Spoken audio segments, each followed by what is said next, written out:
Praise the Lord. सबको जय मसीह की। प्रभु का धन्यवाद हो आज के दिन के लिए। प्रभु की स्तुति हो, प्रभु की महिमा हो, प्रभु की बड़ाई हो, क्योंकि हमारा परमेश्वर आदर और महिमा और बड़ाई के योग्य परमेश्वर है। हालेलुया। आज का जो वचन है वह यह है कि क्या आज हम आत्मा के अनुसार चल रहे हैं या फिर अपने पास्टर या अपने अगुवे के अनुसार चल रहे हैं। क्योंकि प्रभु का वचन कहता है प्रेरितों के काम 2:17 में, मैं अपना आत्मा सब मनुष्यों पर उंडेलूंगा। हालेलुया। आज खुदा ने अपना आत्मा अंत के दिनों में अपना आत्मा हम सब मनुष्यों के ऊपर उंडेला हुआ है। तो यूहन्ना 14 की 16वीं आयत में लिखा है, मैं पिता से विनती करूंगा, वह तुम्हें एक और सहायक देगा कि वह सर्वदा तुम्हारे साथ रहे, अर्थात सत्य का आत्मा। हालेलुया। परमेश्वर ने हमें एक और सहायक दिया है, एक हमारा यीशु मसीह और दूसरा हमें पवित्र आत्मा जो दान के रूप में हमें मिला है, जो खुदा का अनुग्रह है हमारे ऊपर। उसने अपना आत्मा हमारे अंदर उंडेला हुआ है, जो हमारी सहायता करता है सत्य के मार्ग पर चलने के लिए। और प्रकाशित वाक्य में अगर हम पढ़ेंगे तो परमेश्वर का आत्मा उसमें लिखा हुआ है, परमेश्वर का आत्मा सातों कलीसियाओं से क्या कहता है। हालेलुया। वहाँ पे ये नहीं लिखा कि आपका अगुवा आपसे क्या कह रहा है, आपका पास्टर आपसे क्या कह रहा है, क्योंकि वचन में ये भी बात लिखी है कि अंत के दिनों में कुछ लोग ऐसे आएंगे जो कलीसिया को, जो विश्वासियों को भरमाएंगे। लिखा है मत्ती 7:15 में, झूठे भविष्यवक्ताओं से सावधान, जो भेड़ों के भेष में तुम्हारे पास आते हैं परंतु अंतर में फाड़ने वाले भेड़िए हैं, उनके फलों से तुम उन्हें पहचान लोगे। हालेलुया। तो बात ये है कि आज के जो दिन हैं वो अंत के दिन चल रहे हैं, और इन दिनों के अंदर बहुत से ऐसे लोग आ चुके हैं कि वो मोटिवेशनल प्रीच करते हैं, लेकिन जो अंदर की बात है, जो बाइबल में लिखा है कि हमने अपने जीवन को बदलना है, क्योंकि प्रभु यीशु मसीह का जो वचन है वो उनकी जो पहली लाइन थी, मन फिराओ क्योंकि स्वर्ग का राज्य निकट आ चुका है। ये पहला सुसमाचार है कि हमने अपने मन को फिराना है। लेकिन आज कुछ और से और जो सुसमाचार है वो चेंज हो चुका है, वो बदल चुका है।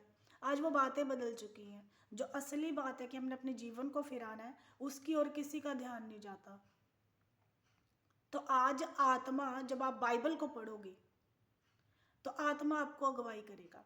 अगर आप बाइबल नहीं पढ़ोगे तो कभी भी आत्मा आपको गाइड नहीं कर पाएगा, क्योंकि वो अपनी बातों में से लेके आपको बताएगा। तो जब आप वचनों को पढ़ोगे, उसके करीब जाओगे, तब आत्मा आपकी अगुवाई करेगा। और अब अंत के दिन चल रहे हैं और हमें नहीं पता लगता, क्योंकि हर एक के पास बाइबल है, हमें नहीं पता लगता कि कौन क्या है। क्योंकि कई बार दिखावे के लिए उनके फल भी ऐसे नजर आते हैं कि लगता है कि ये परमेश्वर का जन है, ये प्रभु का दास है, आत्मा के अनुसार बोल रहा है, लेकिन बाद में वो कुछ और है।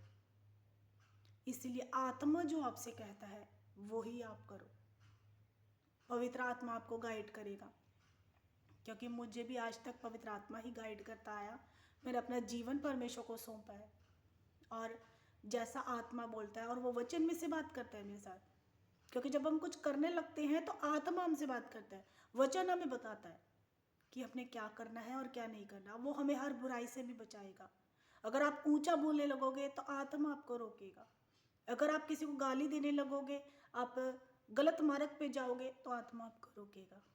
वहाँ आपका पास्टर, आपका अगुवा नहीं आएगा। और आजकल ऐसे होते भी नहीं है, क्योंकि मेरे जो अगुवे थे उन्होंने हमें बहुत अच्छे से चलाया, लेकिन आज हम आत्मा के अनुसार चलते हैं, क्योंकि अब हम बड़े हो चुके हैं प्रभु में।